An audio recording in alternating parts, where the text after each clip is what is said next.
안녕하세요. 토보학원의 최지윤입니다. 오늘은 투쟁 도피 반응에 대해 알아보겠습니다. 내신과 수능에서 상당히 출제 빈도가 높으며 교과서에서 테마로 다룰 만큼 아주 중요한 내용입니다. 어렵지는 않으나 배경 지식이 없으면 아예 문제를 풀이할 수 없으므로 꼭 숙지하여 맘껏 사용하기 바랍니다. 투쟁 도피 반응에 앞서 먼저 원시 본능에 대해 알아보겠습니다. 원시 반응이란 원시 인류가 환경에 적응하는 과정에서 생존을 위해 지녀야 했었던 생존 반응이 현대에 이르러서까지 우리 유전자에 포함되어 환경이 변했음에도 지속적으로 나타나는 현상을 일컫습니다. 따라서 생존의 위협과 같은 강한 감정 체험이 이성이라는 사리 분별에 의해 억제되지 않고 본능적이고 직접적으로 원시 형태의 가장 단순한 형태로 발산되는 것을 말합니다. 여러 가지 반응이 있겠지만 현대 인류가 지니고 있는 공포증이 대표적입니다. 이를 원시 공포증이라고 부르는데요. 출생부터 인간이 유전으로 소유하고 있습니다. 위험한 대상에 빨리 반응하도록 인간의 뇌가 진화하게 된 것인데요. 인간은 유해하지 않고 무해한 경우에도 본능적으로 두려움을 느낍니다. 오스트랄로피테쿠스, 호모 이렉투스, 네안데르탈인, 호모사피엔스 등 모든 원시 인류의 발원지는 아프리카입니다. 아프리카의 야생에서 그들이 생존하기 위해서는 포식자와 독성이 강한 동물이나 곤충을 피해야 했습니다.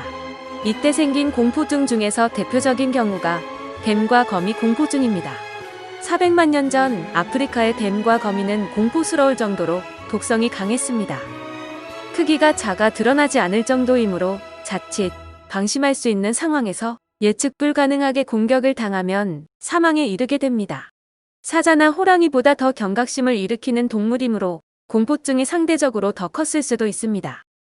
너무 오랜 시간 공포에 시달리다 보니 현재까지도 사라지지 않고 우리 몸속에 자동적으로 지녀지게 된 것입니다. 아마 100만 년 이후의 인간들에게서는 소멸될 수도 있겠지만 적어도 한동안은 지니게 될 것으로 보입니다.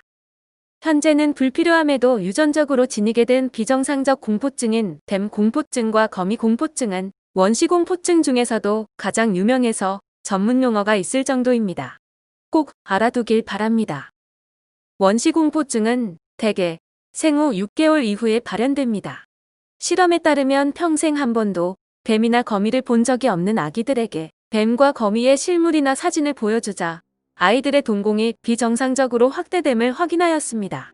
동공 확대는 내적 스트레스를 받고 있다는 대표적인 신호입니다.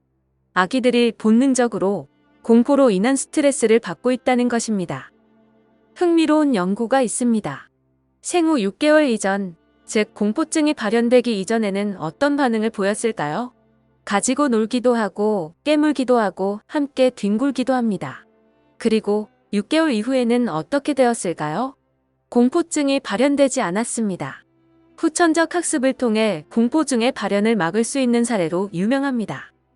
이제 오늘의 하이라이트, 투쟁 도피 반응을 공부해 보고자 합니다. 먼저 한 가지 전문 용어를 정리하겠습니다. 절대 외울 필요 없으므로 이해만 하고 넘어가도록 합니다.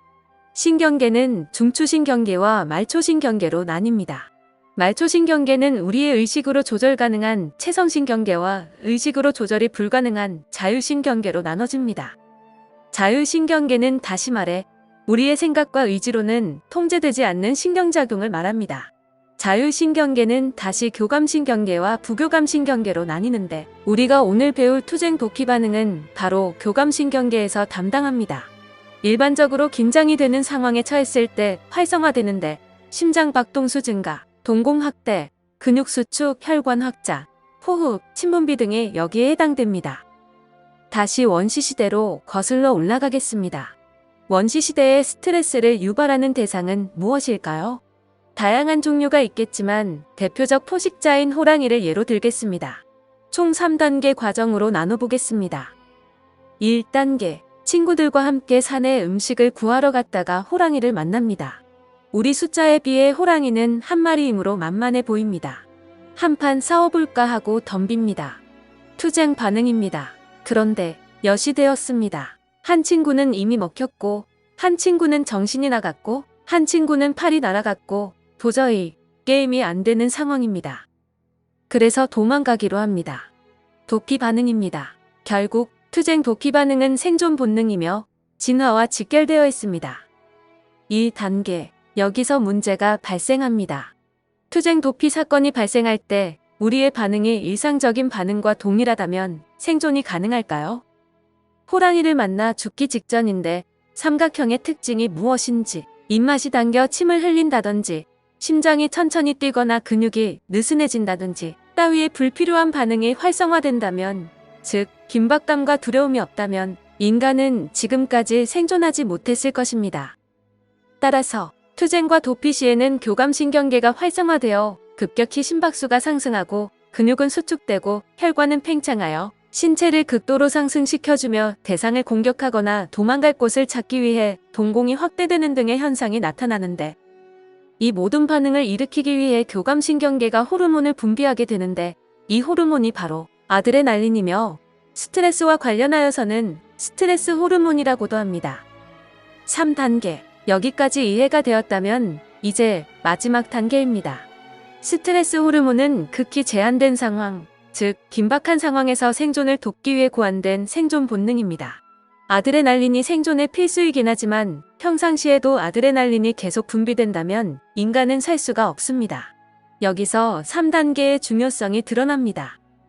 그러다가 또다시 생존에 위협이 되는 긴장 상태가 발생할 때 교감신경계에서 스트레스 호르몬을 분비하고 다시 투쟁 도피 반응을 통해 해소되고, 이렇게 순환되는 가운데 스트레스 호르몬은 남겨지지 않습니다. 농업혁명, 산업혁명, 정보화혁명을 거쳐 현대에 이르면서 스트레스의 대상이 바뀌게 됩니다. 현대의 스트레스 유발 요인은 무엇일까요? 다양한 종류가 있겠지만 적어도 호랑이와 같은 신체적인 도발을 가하는 포식자 개념의 대상은 아닐 것입니다. 현대사회가 신체적이고 물리적인 노동에서 정신노동으로 옮겨가면서 스트레스의 대상 또한 신체적이고 물리적인 대상에서 정신적 대상으로 이동합니다. 야생보다는 사무실이나 학교가, 호랑이보다는 직장 상사나 선생님이, 호랑이의 공격보다는 인터넷 댓글의 공격이 스트레스의 대상이 됩니다. 지금부터가 문제의 요인입니다. 투쟁 도피 반응은 400만 년 동안 인류가 진화를 통해 지니게 된 생존 본능이므로 현대 인류에게도 스트레스 상황에서 교감신경계가 작동하여 스트레스 호르몬을 분비합니다. 선사시대에는 싸우거나 도망갈 수가 있었지만 직장 상사에게 까인다고 직장을 뛰쳐나가거나 선생님에게 꾸중을 듣는다고 도망을 갈 수는 없습니다. 다시 말해 스트레스 호르몬은 분비가 되는데 스트레스 호르몬을 방출할 수는 없습니다. 입구는 있는데 출구가 없습니다. 결국 스트레스를 해소할 수 없으므로 몸 안에서 스트레스가 잔존하여 인간에게 악영향을 끼칩니다. 간단한 예를 들면 말단 직장인이 작은 실수를 하여 전체 부서가 곤란을 겪습니다. 그때 사장님이 말단 직원을 호출합니다. 그 직원의 상태는 어떨까요? 식은 땀이 흐르고 가슴이 쿵쿵 뛰며 한숨이 나옵니다. 신나게 깨진 뒤 다음날이 되면 몸살이 납니다. 신체적 운동을 하지 않았는데도 허리가 뻐근하고 몸 여기저기가 쑤셔옵니다. 당일의 사건은 교감신경계가 활성화되어 스트레스 호르몬이 분비가 되고 있는 상태입니다. 하지만 사장님과는 싸우거나 도망갈 수 없으므로 호르몬이 방출되지 않아 스트레스가 해소되지 않고 체내에 잔존하여 몸이 계속 아파옵니다. 스트레스 호르몬이 방출되지 않고 누적이 되면 공황장애, 만성두통, 심근경색, 그 이상의 질병으로 이어집니다.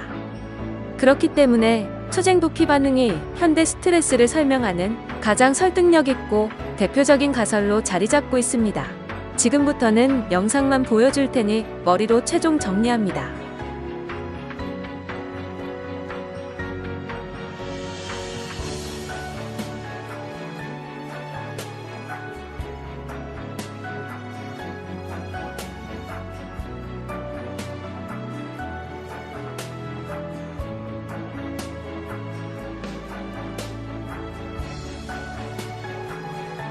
코로나 때문에 스트레스가 많이 쌓여 있나요? 부모님의 잔소리보다는 공부는 해야겠는데 유튜브와 게임과 인터넷 검색으로 시간을 낭비하고 있는 자신의 모습에 더 스트레스가 쌓이나요? 몇 달 동안 이 생활이 누적되면서 가슴이 답답하고 이유 없이 분노가 치밀어 오르나요? 위험 상황입니다. 스트레스 호르몬이 방출되지 않고 있기 때문입니다. 어서 빨리 방출하기 바랍니다. 더 이상 자신을 합리화시키지 말고 방출 방법을 찾기 바랍니다. 공구로 방출하든지 늦은 시간 사람들이 없을 때 탄천을 미친 듯이 뛰든지 어떻게든지 방출하지 않으면 상황은 악화됩니다.